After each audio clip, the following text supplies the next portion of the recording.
She last wrote to me, we asked if there were any specific occurrences, because specific occurrences can actually help improve the quality control. And indeed, Traffic Scotland undertook quality checks in November 2023 following the intervention by the member. And my officials have also recently instructed Traffic Scotland to undertake further sample checks for sign setting and removal on the motorway network, including between Fife and Edinburgh, and that process is ongoing. But it is helpful, and I would say Traffic Scotland welcome reports. I would point out that the Traffic Scotland's website will be unavailable between the 13th and 16th due to essential building works at the National Control Centre. So I'm just putting that as a public information notice that's being advertised. But I do think that specific examples, particularly during weekdays, allows them to pinpoint what the exact issue is. Question number 4, Tim Eagle. To ask the Scottish Government what support it can offer to help local authorities protect council-run and arm's-length external organisation-run community facilities. Cabinet Secretary Shona Robertson. The Scottish Government recognises the critical role of community facilities across Scotland and provided a record local government settlement in 2025-26. That record funding helps local authorities support their local priorities, which would include both council and external-led community facilities, and will continue to work in partnership with local government to ensure that the people of Scotland continue to receive the high-quality public services that they expect and deserve. Tim Eagle. Well, the SNP will tell me that council funding has gone up, but that only brings a wry smile to the face of councillors in Scotland, because the actual truth is that cliff-edge finances are leaving some vital community facilities in rack and ruin. Facilities like that close to the First Minister at the Jewis Centre, where I believe the ice rink is still under threat. But also, more importantly, in Murray, where Murray Leisure Centre have temporarily closed the ice rink to the shock of local users. Curling, ice hockey and ice skating are all sports we should be encouraging and not closing. Will the Minister ensure they do all they can to find new ways, a new pot of support to keep Murray Leisure Centre and all of these vital facilities open? Cabinet Secretary. Well, let's put a couple of facts on the record. First of all, local government funding has increased. According to the Accounts Commission, across the chamber. For the last 2 years, the Accounts Commission confirmed a real terms increase to local government funding. So that is a fact. Murray Council have received an additional 6.6%. compared to 24-25. I would point out to Tim Eagle, of course, it's the Tories who run Murray Council, so perhaps he should have a word with his own Conservative leadership in Murray Council. In terms of the issues of ice rinks specifically, I appreciate that there will be significant concern felt in the curling community in Elgin in particular. And we're aware of the challenging financial circumstances that face energy-dense sports and leisure facilities. And of course, it is Murray Leisure Trust who have stated that the closure of Elgin Ice Rink is a result of increasing energy costs. So the UK Government have the ability to provide appropriate energy bill relief to facilities that require it. We will consider how we can continue to raise these concerns with the UK Government. Sports Scotland continue to engage with Murray Leisure, Scottish Curling and key partners to understand the current situation at a local level. Cabinet Secretary. So those discussions will continue. Thank you. Question number 5, Gordon MacDonald. Presiding Officer, to ask the Scottish Government what recent discussions the Economy Secretary and Business Minister have had with the UK Government regarding tariff exemptions and other support for the Scotch whisky industry. Minister Richard Lockhead.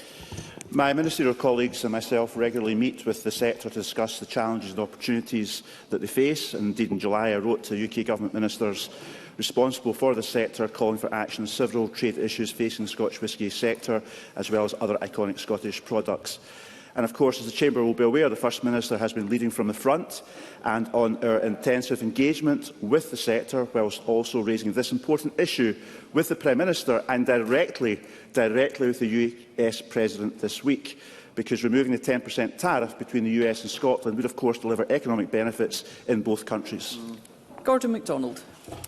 I thank the Minister for that answer. The Scotch Whisky Association recently released new data showing over 1,000 jobs have been lost in the Scotch whisky industry since the last UK budget. In addition to the excise duty increase, The UK Labour Government introduced a national insurance increase, while energy prices remain too high, impacting energy-intensive industries for which they can access no support. Ahead of the next UK budget, what representations will the Scottish Government make to the UK Government to ensure our economy and businesses are better supported to weather difficult economic headwinds? Minister. The member raises good points. Indeed, I, along with many other members, was at an event with the Scottish Whisky Association last night in Edinburgh, and I have to say the First Minister standing up for the sector and taking their case directly to Washington went down like a fine dram with the Scottish whisky industry. And of course we now need the same from the UK Government to deliver both in the tariff deal, which is now their opportunity to do that, but also to address issues like the alcohol duty, because reducing the draft duty in the last budget widened the disadvantage facing the spirit sector in our country and is an inherent unfairness in alcohol duty. And there's other issues like national insurance contributions that have been risen, which are also affecting hospitality, which in turn affects the Scottish whisky industry as well. So hopefully the member's right that the UK Government now has to stand up to the whisky industry and address those issues in the forthcoming budget as well. Murdo Fraser. Thank you, Presiding Officer. I should remind members of my register of interest in relation to hospitality received from the Scotch Whisky Association. And can I join my co-convener of the cross-party group on Scotch whisky in welcoming any moves to reduce damaging tariffs and costs on the industry. But I'm surprised the Minister cannot see the contradiction in the SNP position. If we were members of the EU, as the SNP demand, we'd currently be facing 15% tariffs on Scotch whisky exports, not 10% that we have as part of the United Kingdom. And it's only Brexit freedoms that give us the opportunity to negotiate away those tariffs that we wouldn't have if we were in the EU. So when are the SNP going to rethink their damaging policy on rejoining the EU that would do such destruction to the Scotch whisky sector? Minister. If the member was paying attention, you'd know the Scottish Government doesn't want any tariffs in the Scotch whisky industry, either 15%, 10%. And just as his government for many years failed the Scotch whisky industry in relation to the 75% duty on every bottle of Scotch whisky, thanks to his party, the current UK Government so far has got a lot to do to stand up for the Scotch whisky industry as well, and they can address that in the forthcoming budget, as well as following in the footsteps of the First Minister and raising the tariff issue and concluding the deal now that the First Minister set the scene for that deal, hopefully. Question number 6, Evelyn Tweed. Thank you, Presiding Officer. To ask the Scottish Government what measures it is taking to develop year-round support for and promotion of high street businesses in light of the recent Scotland Loves Local Week. Minister. Scotland Loves Local Week was a fantastic opportunity to spotlight the year-round campaign, which encourages people to shop in their local businesses, and mechanisms such as the Scotland Loves Local gift card scheme and award encourages people to think and spend more local first, and also recognises that local businesses are so crucial in retaining wealth in our local economy and encouraging vibrancy in our town centres. Evelyn Tweed. I thank the Minister for that answer. Go Forth Stirling bids have reported 26 new business openings in Stirling over the last year, including international brands and small independents. To ask the Minister if they will join me in celebrating in these new openings, and ask what steps the Government are taking to reduce long-term empty units on our high streets. Minister. I do join the member in celebrating the new businesses in her constituency, and it was fantastic to see the statistics last week of the new businesses created in Scotland being much higher in the first half of this year compared to the first half of last year, and also striking to note that the biggest sector represented in that increase was hospitality businesses as well, and that's very good news for that sector and for the Scottish economy. And the Scottish Government will continue to work with local authorities on our competitive rates regime, which of course addresses the issue of empty and vacant units in our high streets as well, and gives flexibility to local authorities to address that. Brief question 8, Willie Rennie. Government whether it will provide an update on its discussions with the University of Dundee and the Scottish Funding Council regarding the university's financial situation. Secretary Jenny Gilruth. Since my statement to Parliament in June, I visited Scottish Funding Council, as well as engaging with trade unions and local MSPs, including Mr Rennie. My officials are holding weekly trilateral meetings with the SFC and the university. University recovery to the university a week later with an alternative approach. All parties are now working urgently towards an agreed way forward that ensures a long-term managed recovery. Willie Rennie. Ministers continue to say that the situation is urgent, but we're almost a year on from when we first discovered the depths of the problem at the University of Dundee. We need a sustainable recovery plan for Dundee. When is it going to happen? Cabinet Secretary. I thank Mr Rennie for his interest. Obviously, he will be aware of my engagement with himself, as I've alluded to, and with the university leadership and the Scottish Funding Council throughout the summer recess, and we will be meeting again next week. We are working at pace with the SFC and the university, and of course it is for the university to come back with an alternative approach. We expect to receive that alternative approach next Monday, and I committed to meet with Mr Rennie and with colleagues from across the affected region next week, along with the Scottish Funding Council. It is imperative that we find an approach for Dundee University that has the buy-in of the wider university community. That includes staff and students. They have to be fundamental to this, and of course the backing of the court, leading with a clear mandate. So I look forward to our engagements next week to that end, Presiding Officer. That concludes general questions. The next item of business is First Minister's questions. Question number 1, I call Russell Findlay. Thank you, Presiding Officer. Next week, MSPs will vote on the Government's Victims Bill. And during my time here, I've tried to help crime victims whose suffering is far too often compounded by a justice system that is slow, secretive and unjust. My party has campaigned to give victims a meaningful voice and greater rights to basic information. We've campaigned to end the not proven verdict, which is in the bill, and it's welcome that John Sweeney listened to our concerns about the plan to remove juries from some trials, which has now been dropped. The Government has shifted its position on the Victims Bill, and we truly welcome that, but they haven't gone far enough.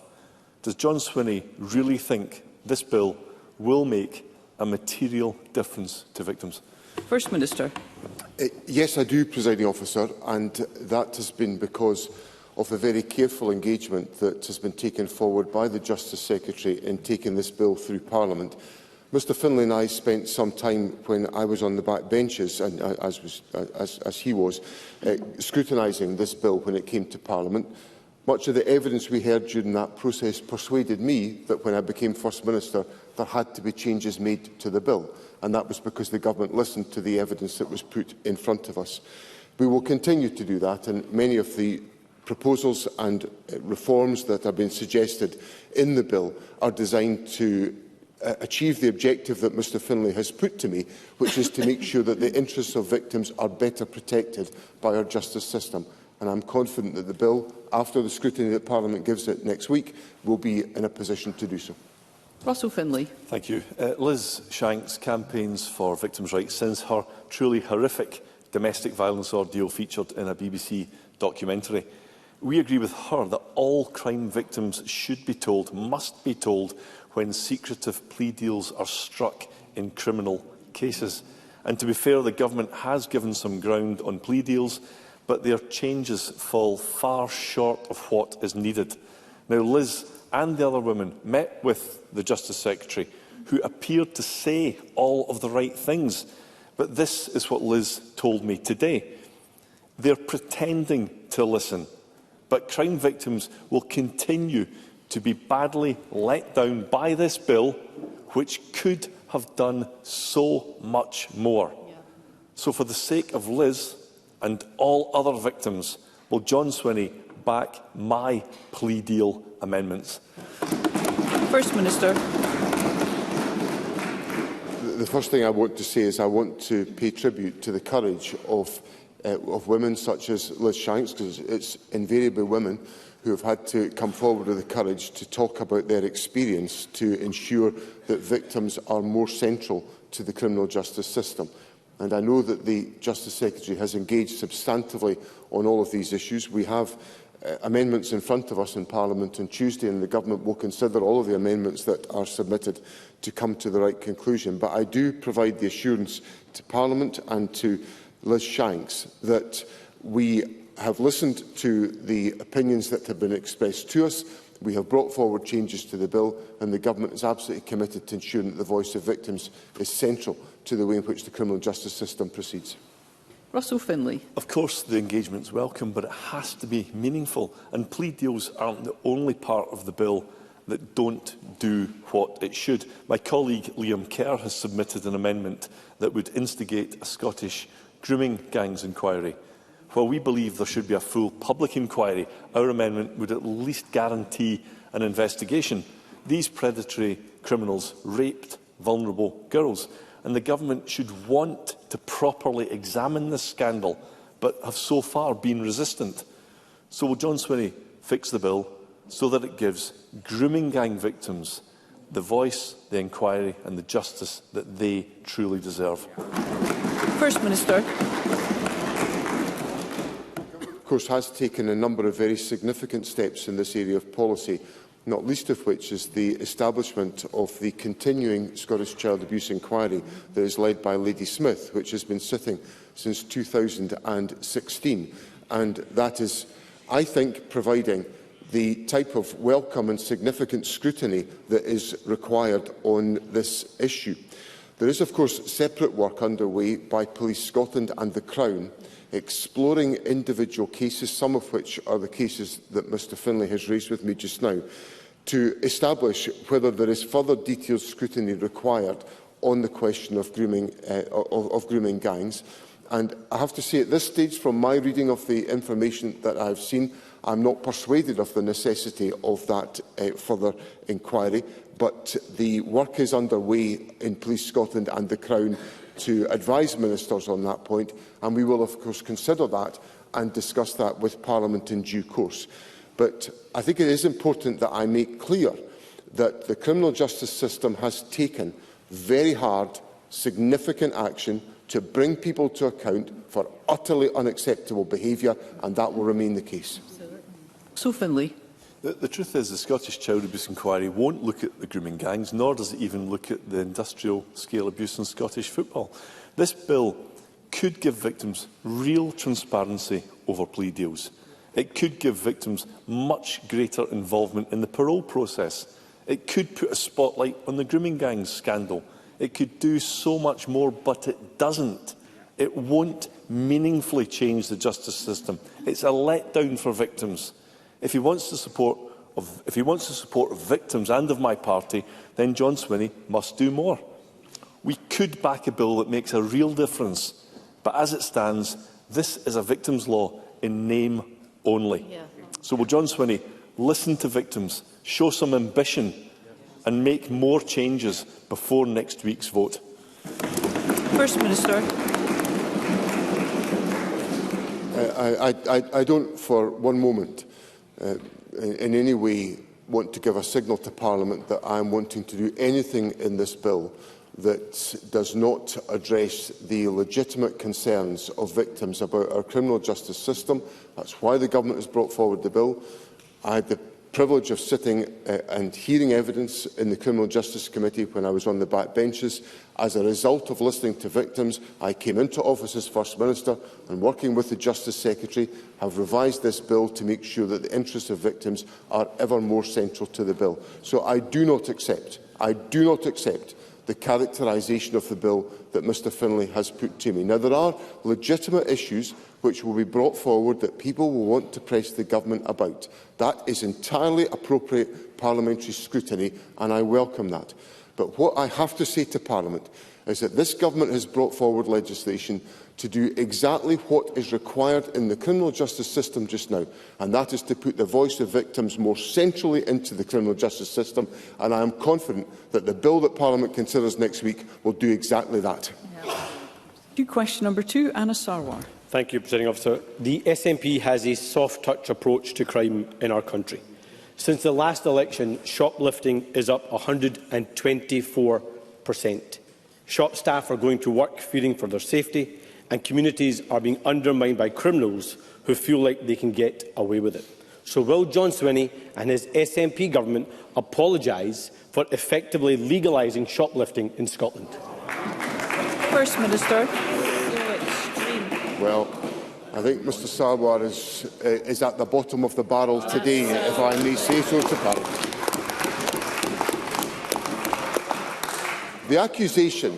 The accusation that there is a soft-touch justice system in Scotland might have some validity if we were not incarcerating more people than any other Western European country, and if our prisons were not facing the increase in population that they are facing. So the charge that Mr Sarwar has put to me is a baseless charge which is unworthy of the Labour leader in the Scottish Parliament, and he should withdraw it today. Now, in the budget, which Mr Sarwar never voted for, we put money in to tackle retail crime, to support and work with the retail sector, and Mr Sarwar couldn't even bring himself to vote for the provision. So what we have today is another example. What we have today is another example of Mr Sarwar coming in here, ramping up the rhetoric and failing to deliver on the reality for the people of our country. Anna Sarwar. Presiding Officer, John Sweeney is living on another planet. He wants to focus on inputs when the reality is shoplifting is up 124%, and clear-up rates show that fewer than half of all shoplifting crimes are even solved. And I spoke to shop workers in Glasgow yesterday. They told me that after years of SNP police cuts, officers now only investigate an incident of shoplifting if shop workers can give them the suspect's name. If the shoplifter isn't already known, then there is almost no chance that they will be even investigated, let alone the criminal caught. The situation is so bad that businesses in Edinburgh have had to form a shop watch scheme to try and investigate crimes against their own businesses. Victims of crime being forced to investigate offences perpetrated against them. Is that really the best we can do, all while so many crimes go unreported? Retailers Against Crime Director Maxine Fraser has described the situation as being, in her words, out of control. So will John Sweeney admit, like so many other issues, he's given up on keeping Scotland's communities safe? First Minister. So again, on the budget that Mr Sarwar never voted for, this government put in record investment of £1.64 billion for policing, enabling us to deliver police services the length and breadth of the country. Secondly, in this respect, the government has put in resources to work with the retail sector to tackle the issue of retail crime. And in addition to all of that, the government is working to ensure that we have an effective police presence in every community in Scotland to ensure that these issues are addressed. So Mr Sarwar is not in any position, if he's not prepared to vote for the government's budget, to then come here and complain about any other issues whatsoever. And what this government is determined to do is to work with different organisations in Scotland to protect the public in a country where crime is at one of its lowest levels in 40 years. In 40 years. I'll say that again with all the heckling. The crime in Scotland is at one of its lowest levels in 40 years. That's because of this investment by this government, which the Labour Party failed to support. Anna Sarwar. John Sweeney is not living in the real world. The SNP's record on justice is nothing short of criminal. And it's no wonder communities across Scotland feel abandoned. Police want action just as much as victims, but the truth is they are just another victim of SNP incompetence. Under the SNP, 800 fewer police officers on the streets. Police station after police station closed. The bill for Glasgow's new prison soaring 10 times over to £1 billion, and violent crime on the rise. No wonder he's running a million miles away from his own record. John Sweeney's SNP government has failed workers, failed businesses, failed the police. So why is John Sweeney allowing a tiny minority to make life difficult for Scotland's hard-working majority? First Minister. Last week, Mr Sarwar challenges me about the record of my government. I'm very proud of the record of my government, and I'll defend the record of my government. And last week I said to Parliament on Thursday in response to Mr Greer that if anyone wanted to have an idea about what a Labour government would look like, they only needed to look at the chaos in London.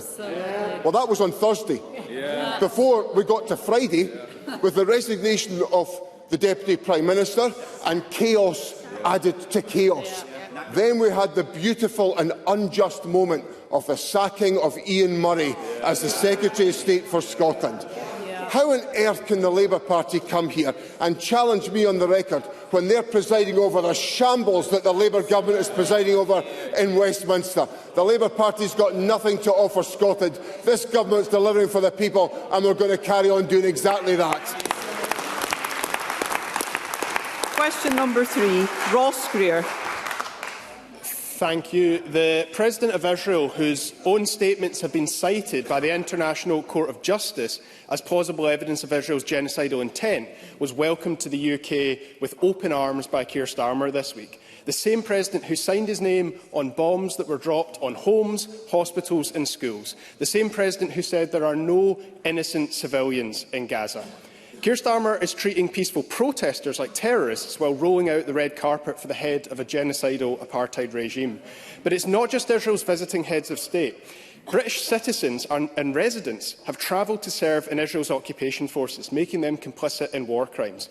This Parliament passed the International Criminal Court Act in 2001, making genocide and war crimes offences in Scots law regardless of where they are committed. So can I ask the First Minister to confirm that this law will be applied in full and that anyone in Scotland who served in Israel's occupation forces will be investigated and, if necessary, prosecuted for the part they have played in the crime of genocide and occupation? First Minister.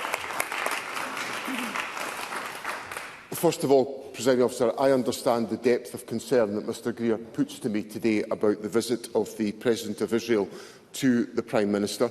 I understand the Prime Minister's argument that there is a need for there to be dialogue with the Israeli government to try to bring about a resolution of the unjustifiable assault on Gaza. I understand that point. What I'd want to be more confident of is that the President of Israel heard from the Prime Minister a series of actions that the United Kingdom government will take to bring Israel to account for the disproportionate attack that has been made on Gaza. I'd feel happier if that was the case. Now, on the specific point that Mr Greer puts to me about any individuals who are involved from this country in the work of IDF, if there was to lead to any particular consideration of that behaviour. These would be judgments made independently by the prosecutorial authorities, and it would be wrong for me as First Minister to indicate what should or should not happen in those circumstances. But I understand the seriousness of the point that Mr Greer puts to me on this important question. Ross Greer. I'm grateful to the First Minister for that response. More than a third of the 60,000 Palestinians who have been confirmed to have been killed by Israel since 2023 were children. Shot, bombed and starved to death with no way out.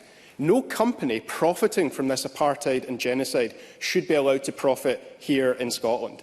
Last week, Palestinians celebrated when this Parliament took the historic decision to pass a Green proposal that Scotland boycott, sanction and divest from Israel. I want to thank the First Minister for his government's support. But now we must act to deliver on it. The very least the Scottish Government can do is take the same actions against Israel that it already has against Russia. In 2022, Scottish ministers rightly made an immediate call for every business here to sever links and cease trading with Russia. Palestinian lives are worth no less than Ukrainians or Scots, and this Parliament has voted for an economic boycott. So will the First Minister now call on Scottish businesses to join the global movement against apartheid Israel? First Minister. Presiding Officer, the Government set out, in my statement to Parliament last Wednesday, set out a whole range of different interventions that the Government is going to take forward to address these issues. And I recognise the importance of following through on those commitments that have been given to Parliament, and I give Mr Greer the assurance that is exactly what the Government is doing and the action that we are taking. There is an appalling situation in Gaza. It has been escalated by the unwarranted and unjustifiable attack in Qatar. a state that is working to try to bring some degree of peace to the situation in the Middle East, and the attack on Qatar was an attack to undermine the very peace process that all of us want to see happening. So that brings me back to the starting point of Mr Greer's question, which is that there is a necessity for the United Kingdom government to use its diplomatic influence with the government of Israel to work with other partners to make it abundantly clear that the conduct of the Israeli government is completely and utterly unacceptable, and there needs to be an immediate ceasefire and the flow of humanitarian aid, and we need to start the process of recovering for the lives of people in Palestine whose lives have been absolutely devastated by this unwarranted attack. Question number 4, Ruth Maguire. To ask the First Minister, in light of reports of the rising rate of poverty for families with a baby under 1 and evidence from Save the Children that increasing Best Start grant and Best Start food payments could significantly reduce the child poverty rate for this priority group, whether the Scottish Government will consider increasing these payments. First Minister. Presiding Officer, ending child poverty is the top priority of my government, and we look constantly for the measures that we can take to advance on that agenda. The delivery of our 5 family payments is making a real difference to families, worth around £25,000 by the time a child turns 16, compared to less than £2,000 in England and Wales. This is another example of why the Joseph Rowntree Foundation projects that Scotland will be the only part of the United Kingdom with falling child poverty levels next year. We are also taking forward other measures, such as the lifting of the 2-child limit, which, of course, if that action was taken by the United Kingdom Government, which it should be, that would free up to £150 million in Scotland, which could be spent on additional child poverty measures here in our own country. Ruth Maguire. Thank the First Minister for that answer. I know how committed the First Minister is to eliminating child poverty, and the work the Scottish Government has done to date has made a difference. There are lots of things that give babies and their parents a good start: love, information and support, play opportunities. But there's really strong evidence that where parents experience the psychological, emotional and material impact of poverty in their baby's first year, that it can have a deep and lasting impact on a baby's development. Does the First Minister recognise how much income matters to a baby's development, that spending on our youngest citizens is a crucial investment, and preventing the harms of poverty taking root in the first year of a child's life is transformational, not just for the individual baby and families, but on our society as a whole? First Minister. Presiding Officer, I unreservedly accept the point that Ruth Maguire puts to me, and I have to say, if I may say so, it's a joy to have her here putting pressure on me after her return to Parliament. So I simply encourage Ruth Maguire to continue championing these issues and putting pressure on the government to do more, and I very much welcome her contribution to that. I accept the points that are made about the importance of that first year in a child's life. The government is actively exploring what more we can do. In my earlier answer, I said we're constantly looking to identify additional interventions we can make. Obviously, I have to be mindful of the resources that are available, but the plea that is made by Ruth Maguire is heard loud and clear here in the government bench, and I will do everything I can to make sure that the ambitions of the government to eradicate child poverty and to make that difference in the first year of a child's life is something that will be central to our thinking in the period to come. Question number 5, Brian Whittle. Thank you, Presiding Officer. To ask the First Minister what urgent steps the Scottish Government is taking in response to reports that nursing and midwifery vacancies have risen by 60% in just 6 months. First Minister. Presiding Officer, NHS Scotland vacancies follow a seasonal pattern. Mr Whittle compares June to December data, but vacancies can typically go up in the spring as people retire and decrease again over the summer and the autumn as new graduates join the workforce. Nursing and midwifery vacancies are 4% higher than at the same time last year, but this must be seen in the context of new investment by this government in our National Health Service, which means the workforce has grown over the last year. Overall, nursing and midwifery staffing is up under the SNP government by 18.6% since 2006, and we saw a 100% increase in funded places for training between 2012 and 2022. Scotland has the best package of support in the UK for nursing and midwifery students. Brian Whittle.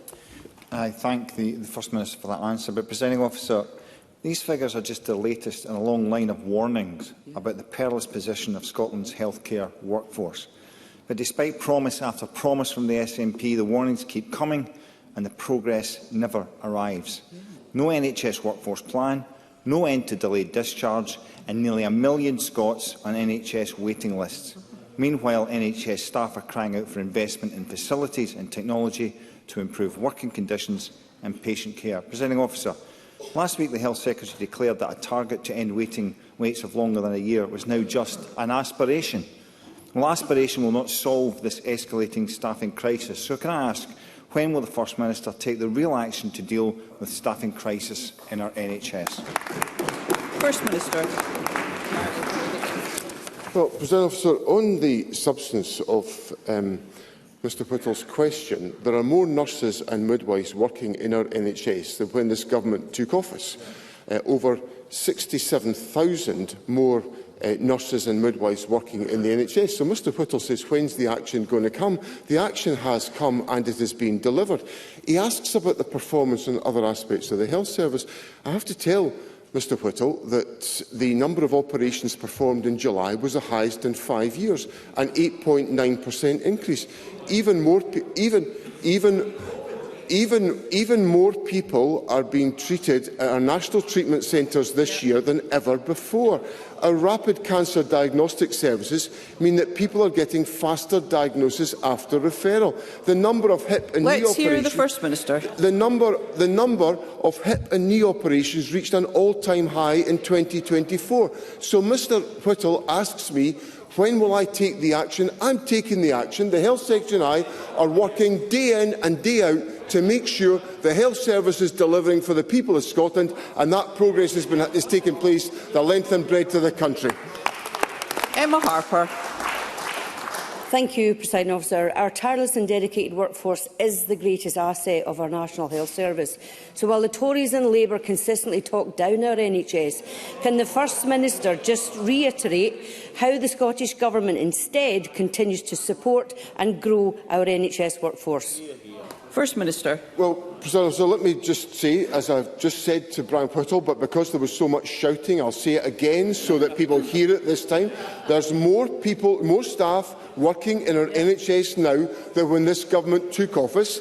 Through record levels of investment, we have delivered 13 consecutive years of workforce growth.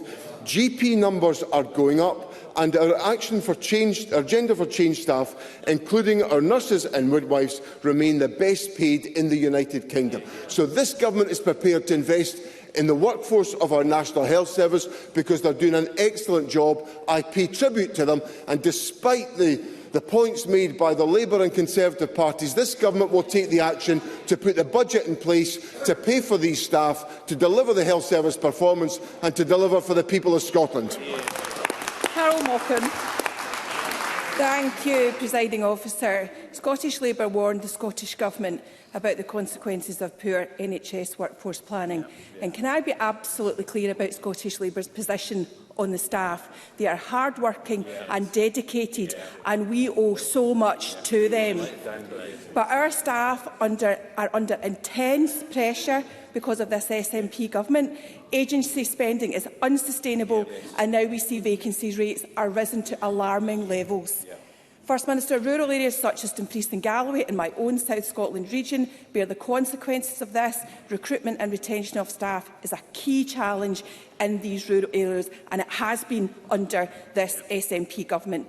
Apprenticeships offer a good way of expanding the workforce and providing flexibility to those living in these areas. Can I ask the First Minister whether this government has made any progress at all in developing apprenticeship models for healthcare workers as recommended in the Nursing and Midwifery Task Force report? First Minister. Well, that action is coming through the work of the Midwifery Task Force that is underway, so I can reassure Carol Mockin on that point. Now, Carol Mockin offered to make clear the Scottish Labour position. Well, let me make clear what the Scottish Labour position is on all of these issues. The Scottish Labour position is that none of them, not one single one of them, was prepared to put their support towards the government's budget, which actually pays for NHS staff the length and breadth of the country. That is a pathetic contribution from the Scottish Labour Party. And I'll tell Parliament what the other Scottish Labour position is. The Scottish Labour Party is umbilically linked to the Labour Party in London and the UK Labour Government. And what is the Prime Minister doing? The Prime Minister is making it more difficult for healthcare workers to come from other countries to work in this country, and that is 26% of our social care staff come from other countries, and the Prime Minister is shutting the door on all of that. So the Scottish Labour Party has got nothing to offer this Parliament on the health service. Scottish Labour are delivering a lack of support to the National Health Service. This government is delivering for the NHS in Scotland. Question number 6, Paul Sweeney. Thank you, Presiding Officer. To ask the First Minister what additional support the Government is giving to the public dental service in light of reports that there has been a 10% rise in spending over the last 2 years due to increased demand. First Minister. It's inaccurate to conflate an increase in public dental service spending with an increase in dental access issues. The main role of the public dental service is to treat patients who have more complex needs, which cannot be managed by an independent dentist. We remain the only country in the United Kingdom to offer free regular dental examinations for everyone, and 95% of people in Scotland are registered with a dentist, and over 7 million courses of NHS dental treatment have been delivered to patients since November 2023. Paul Sweeney. The First Minister says that it shouldn't be conflated, but that's what public dental service dentists are telling us, that actually, whilst the First Minister observes correctly that it's meant to be a safety net and emergencies are for those with vulnerabilities, it is increasingly filling in the gaps where routine NHS dental provision has collapsed. In areas such as Fife, Moray and in the Borders, dentists no longer treat NHS patients, even if they're on their lists. So the only option is to seek care from the public dental service safety net or use their savings to pay for private care. It isn't good enough, First Minister. So what is the First Minister doing to tackle the scourge of dental deserts in Scotland, end this growing over-reliance on the already overstretched public dental service? First Minister. Well, what the Government is doing is the Government is putting in place additional financial support to areas where access is particularly challenging, especially in rural and island areas. Now, that funding has recently supported the opening of 5 new surgeries as a consequence of the investment, creating thousands more new NHS registrations. But I'll tell Mr Sweeney what's not helping, and it's back to the point I've just made to Carol Mochan, because this can't be escaped. This is the practical reality of the approach being taken by the UK Government to the issue of migration, because it is damaging. If we look at the position that we have got to work with other countries to bring dental practitioners into this country to supplement the other training work that we're undertaking. In July, the Labour Government in Westminster removed dental hygienists, dental technicians and dental nurses from the Skilled Worker Sponsorship Scheme. Now, that is the Labour Government in Westminster, making it more difficult for us to deliver public services in Scotland. So I encourage Mr Sweeney to join and work with the Government in trying to ensure we have a rational debate about migration, a rational approach to migration, rather than the chase to compete with reform, which has consumed the Starmer Government in London. Question number 7, Jamie Green. Thank you, Presiding Officer. To ask the First Minister whether the Scottish Government will review its policy on public sector settlement agreements in light of reports that £4 million of public money was spent on public sector payoffs in 2023 to 2024. First Minister. A review of the severance policy for Scotland concluded in 2023 and was reflected in robust controls being in place to scrutinise expenditure in line with the Scottish Public Finance Manual. Settlement agreements address specific employment issues in individual organisations, and the number and the nature of these can vary between years. It should be noticed that settlement agreements are used rarely and only in very limited circumstances. Jamie Green. Can I thank the First Minister for that answer? I do beg to differ, though. That was £4 million last year. The year before, it was £1.5 million. In fact, over the last 5 years, there have been 300 such settlements, costing £10 million of public money. And a third of those came with confidentiality clauses attached to them. £10 million, First Minister, would go some way, for example, to fund Liz Smith's outdoor education bill, wouldn't it? But my primary concern about all of this is what seems to be a growing trend of reward for failure amongst senior public sector executives, be it Ferguson Marine, the Water Industry Commission, the NHS, the SQA. Well-paid civil servants are walking away from failure with a large cheque in return for a gagging order, whilst those at the bottom of the pay ladder are struggling. So can I ask the Scottish Government if they think these huge payoffs are appropriate, and when, First Minister, will we see an end to the secrecy around these deals as well? Always through the Chair, please. First Minister.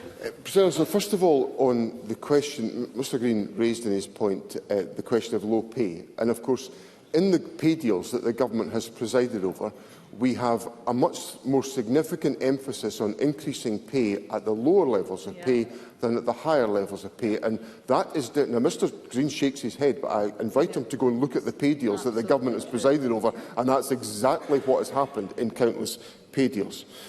My second point is that I actually have a lot of sympathy with the point that Mr Green makes, because he said to me that these arrangements should not be in relation to failure, and they shouldn't be. There should be proper accountability in the way in which these are exercised, which is why the Scottish Public Finance Manual is constructed in the way it is, to make sure that point is central to that decision-making. Now, there is variation from year to year in these figures, but I think it is important that it is recognised that we have rules in place around about how these agreements can be put in place.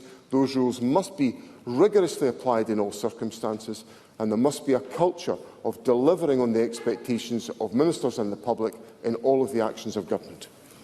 Thank you. We move to constituency and general supplementaries, and I call Michael Matheson. Thank you, Presiding Officer. The First Minister will be aware of the ongoing concern for the important manufacturing jobs in my constituency at Alexander Dennis's, the bus manufacturer.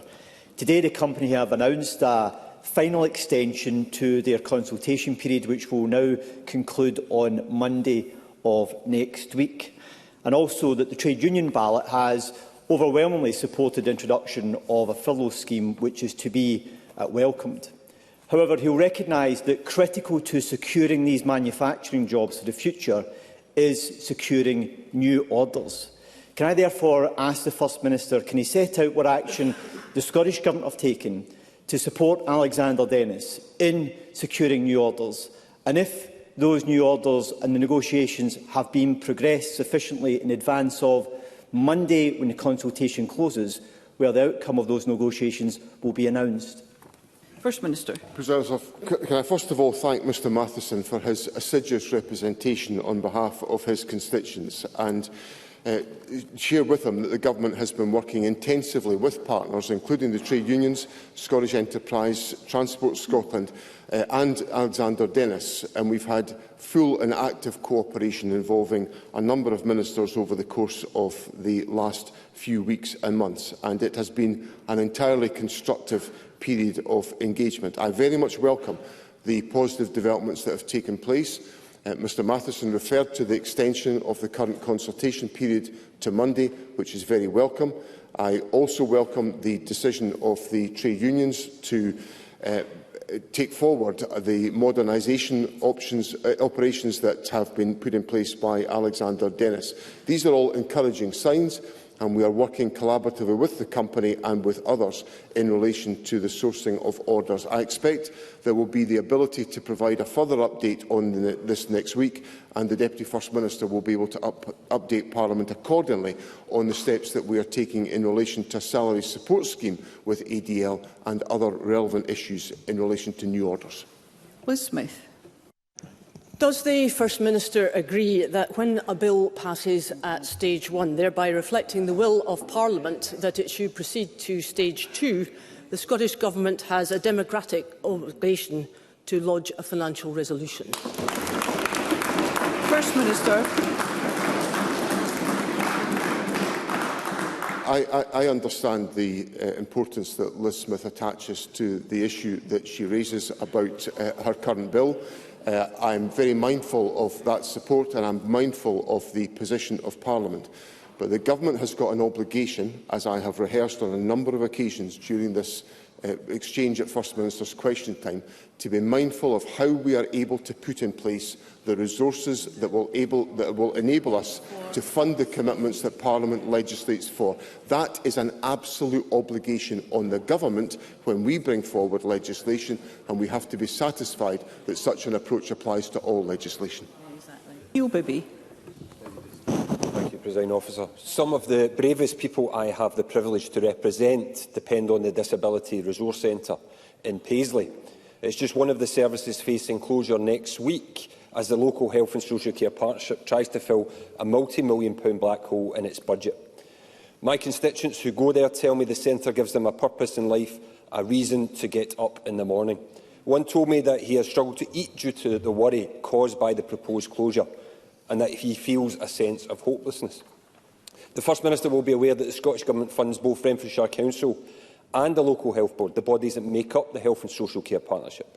The people who rely on the Disability Resource Centre in Paisley are asking if the First Minister will come to their aid.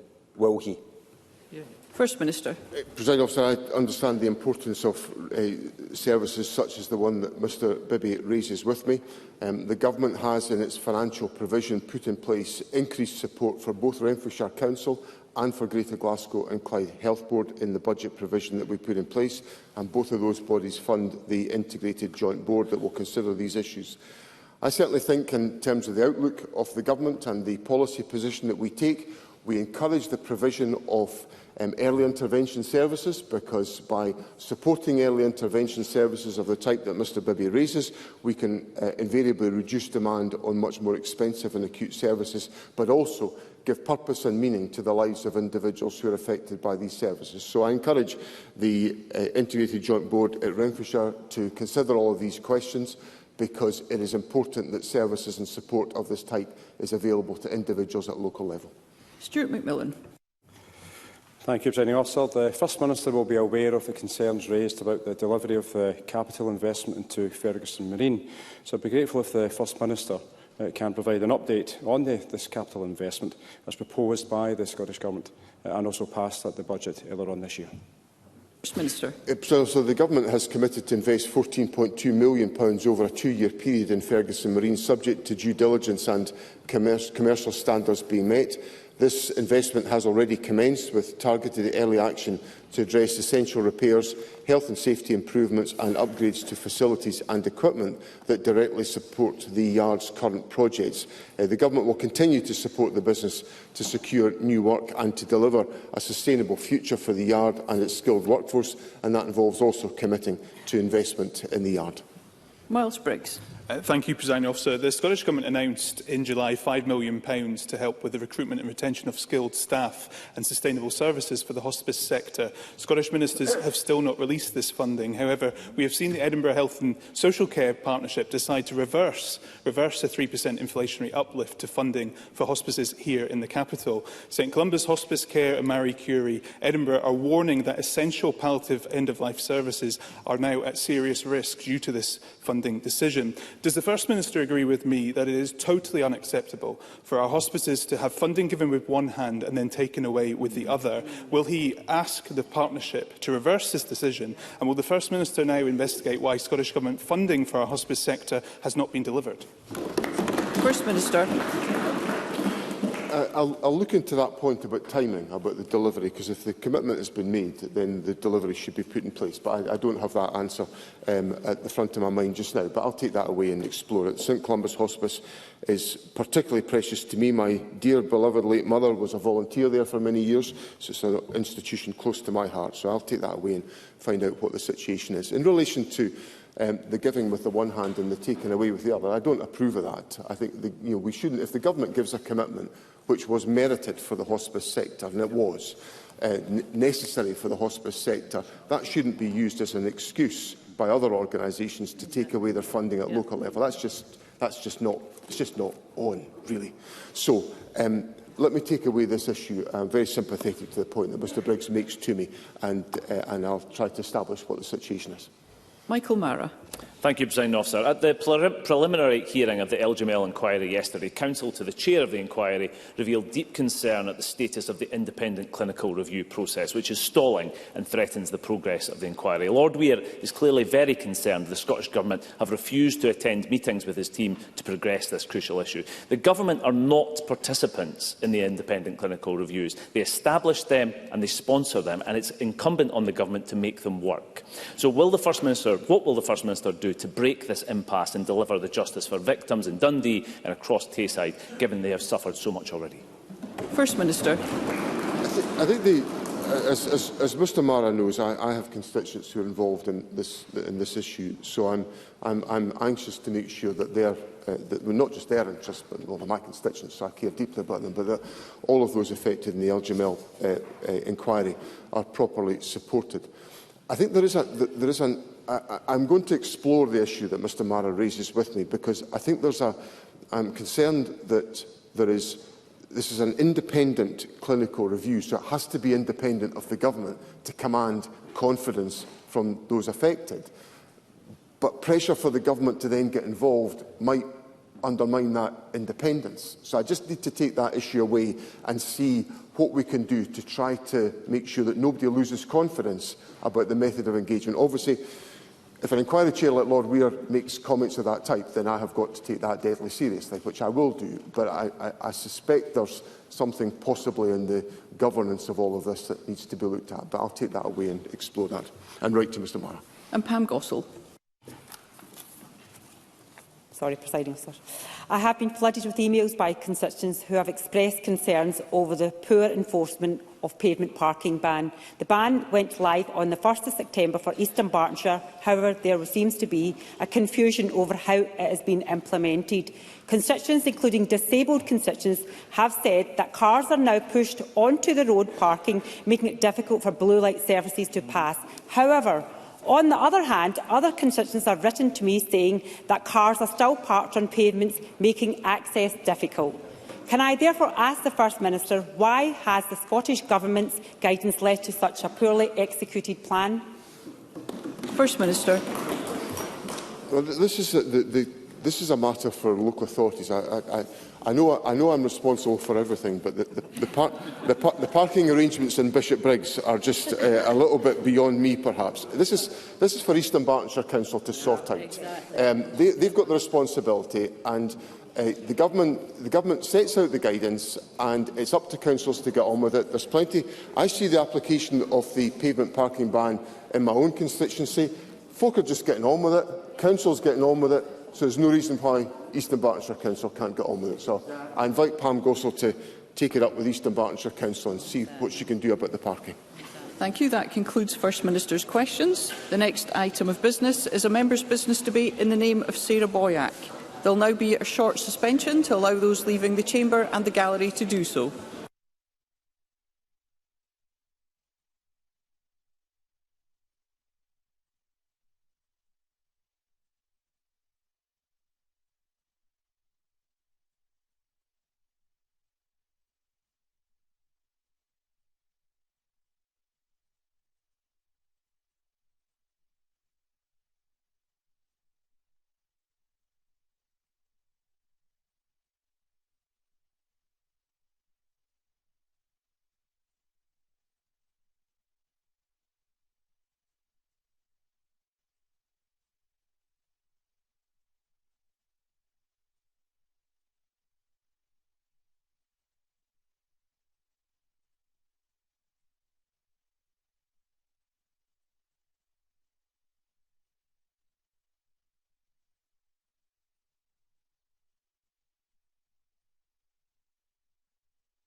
Okay, the next item of business is a members' business debate on motion 17147 in the name of Sarah Boyack on Scottish Youth Parliament's work on transport. The debate will be concluded without any questions being put. I'd invite members wishing to participate to press the request to speak buttons. I invite Sarah Boyack to open the debate around 7 minutes. Ms Boyack. Presiding Officer, it's a real honour to open this important members' debate on the contribution of the Scottish Youth Parliament to our evolving transport system. And I extend my heartfelt thanks to colleagues who've supported securing the time for this debate, because ensuring that Scotland's young people have access to safe, affordable, accessible and sustainable transport is vital to their well-being, social inclusion and future opportunities. And I was motivated to bring forward this motion after attending a meeting of the cross-party group on sustainable transport. At the meeting, MYSPs shared first-hand experiences, especially from rural, island and Lothian communities, highlighting the barriers that speak directly to the lived realities of young Scots. And one young person's words resonated with me deeply. The young people's free bus pass is great, but it's not much use if there isn't a bus to use it on. All of us should reflect on that comment. The young people's free bus pass is great, but it's not much use if there isn't a bus to use it on. So the SYP's Transport, Environment and Rural Affairs Committee has been working hard on transport, championing issues such as rural infrastructure deficits, accessibility for disabled young people and safety at bus stops and on vehicles. And their timely and considered interventions remind us that policy must be grounded in lived experience if it is to serve our communities. And their committee represents the voices of our future in terms of transport and how much is really needed to give young people the access they deserve. Because young people need access to transport to live their lives to the full, whether it's accessing education, whether it's accessing sports and leisure, visiting friends and family, or whether it's getting to and from work. For all of these activities, they need access to accessible, affordable, reliable public transport. And this week, we've had a Scottish Youth Parliament stall that MSPs have been able to visit, and they've been giving us copies of their manifesto, Dear Scotland's Future for Young People, by young people, reflecting voices from nearly 5,000 young people across 32 local authorities, including strong input from the Lothians.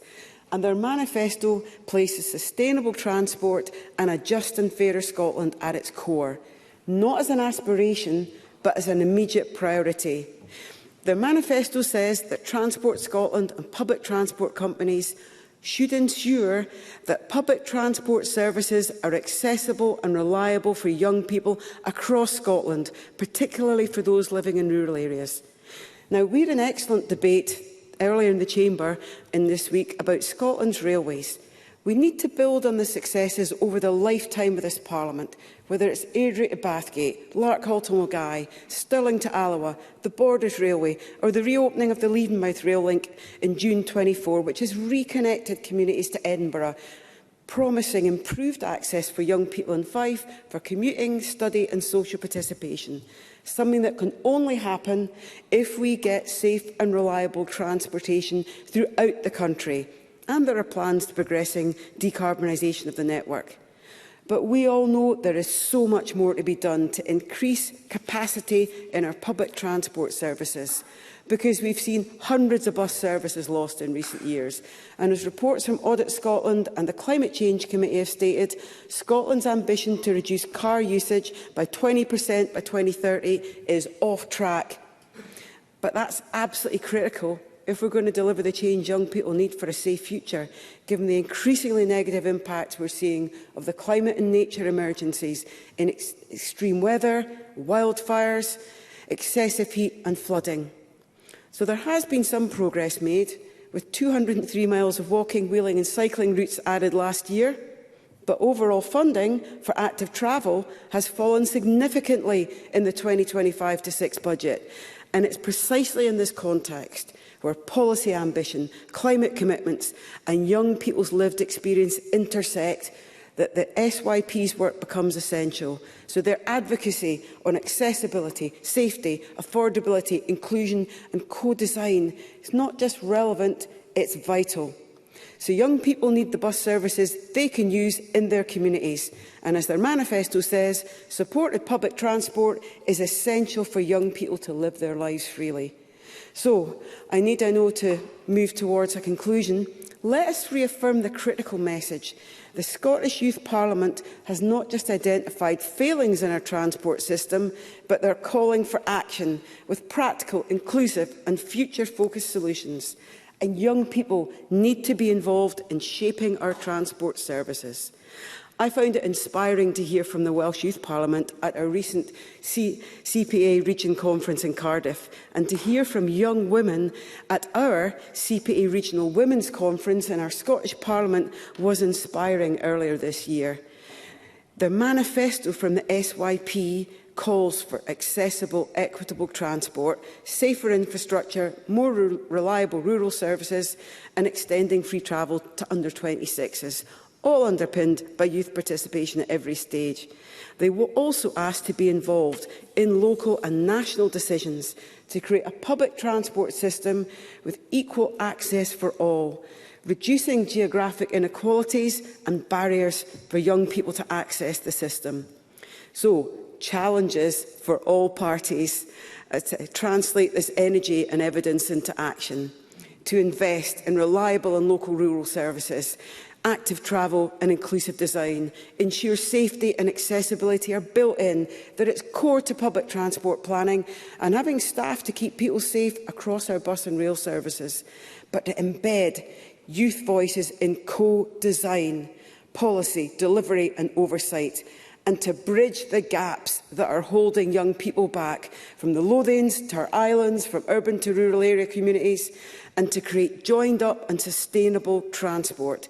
So I urge the Scottish Government in these last months of this parliamentary session to say what will happen following our cross-party group's recommendations on Mind the Gap earlier this year, and to hear about the SYP's manifesto and what can be done now.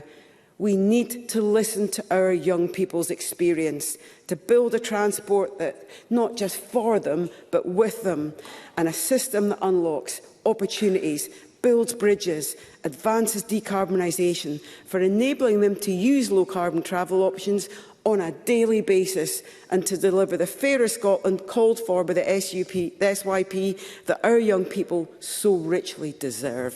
Thank you.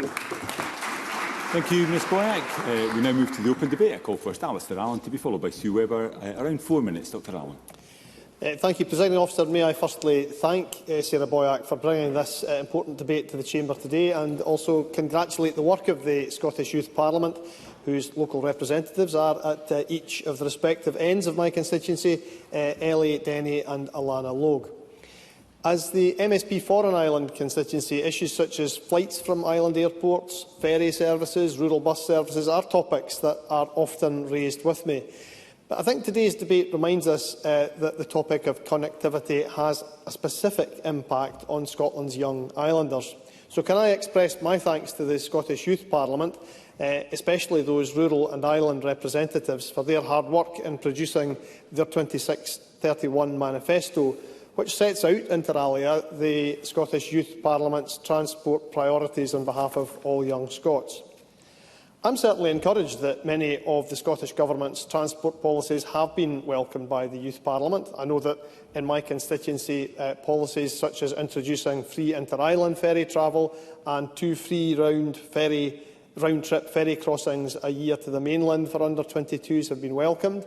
I realise that the Youth Parliament would like to see this entitlement grow and develop, and perhaps the Minister, in summing up, will be able to respond to the asks made by the Youth Parliament around that. Presiding Officer, improving connectivity and tackling island depopulation are closely interlinked challenges. Understanding the challenges faced by young people is essential not only to improving our current transport network in the islands, but also to building a future transport network that will help encourage younger islanders to either stay or to return to their island communities. Getting our transport infrastructure right can make the islands a more attractive place for young people once they finish university or college, and also think about entering the workforce or starting a business. So, going forward, I hope today's debate has encouraged young islanders to become involved in local conversations and debates about transport services, both at national and local level. Later this month, High Transit are launching their rural transport strategy here in Holyrood, and I hope that members will find ways to bring members of the Scottish Youth Parliament's views on transport issues into our discussions in this place. Locally, in my constituency, the Western Isles Ferry Group meets monthly to find solutions and works constructively to sustain and improve ferry connectivity. And following recent conversations and attending today's debate, I hope that the group will share my view that inviting a young representative to a forthcoming meeting of that group would be a good place to kick off that conversation. To summarise, Presiding Officer, young islanders require good connectivity links. Indeed, through the Scottish Youth Parliament, they can provide us with their unique insight into how we can continue to improve our transport network and to make our islands, as well as the whole of Scotland, a more attractive place for young people in the future. Thank you very much. And I call Sue Webber to be followed by Martin Whitfield. Around 4 minutes. Ms Webber. Thank you, Presiding Officer. And yes, also extend my thanks to Sarah Boyack for bringing this debate to the Chamber this afternoon, and also congratulate the work on the Scottish Youth Parliament, which is really about reinforcing the importance of youth voices when we discuss transport needs for our country. And you can't disagree with the statement that public transport should be affordable, safe, accessible and reliable, not just for young people, but for everyone across Lothian and across Scotland. And here in Edinburgh and the Lothians, we're lucky enough to have an award-winning first-rate bus services, Lothian buses. However, other parts of the country are not so fortunate and suffer from an extremely limited bus service and infrastructure, and in some cases, none. And we all know the importance of good transport links to the Scottish economy and business, but these links also play a key role in our social development. And Dr Allen outlined some specifics there about the challenges for the islands and rural communities. And I have colleagues that come to me from Scottish Conservatives that are always telling me of the limitations and the lack of public transport in their rural areas. And that inequality is not acceptable. We need good transport links to form the backbone of our communities. They link people to work, education, leisure, and they offer that real direct alternative to car travel. And the benefits of good public transport are particularly important for young people's access to social, educational and employment opportunities, and gives them independence. College, university, apprenticeships, work are so important to them as they grow into young adults.